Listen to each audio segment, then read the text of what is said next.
Positive বার্তা দর্শকদের উদ্দেশ্যে কি বলবেন? আপনাদের নতুন চ্যানেল উদ্ঘাটিত হয়েছে এবং আনুষ্ঠানিকভাবে উদ্বোধন হয়েছে, শুনে খুব আনন্দ লাগলো। এবং সমাজের বিভিন্ন স্তরের নিউজ থাকে, সর্বদাই প্রতিদিনই কিছু না কিছু ঘটনা ঘটছে, নিউজ হচ্ছে, কিন্তু অনেক সময় বড় কাগজে সেগুলো স্থান পায় না।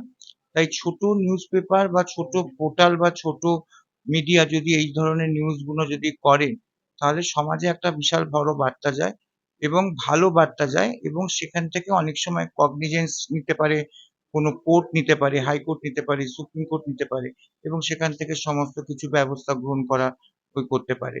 তো আমি আশা করব যে আপনাদের যে নিউজ, যে পোর্টাল, যে চ্যানেল যেটা বার করছেন আপনারা, সেটা সবকিছু ভালো পজিটিভ হোক এবং সমস্ত কিছু ভালো, সমাজের ভালো কাজ যেগুলো সেগুলোকে তুলে ধরুন, এবং সমস্ত ভালো কাজ তুলে ধরে নতুন সমাজ গঠনে আপনারা ব্রতী হন।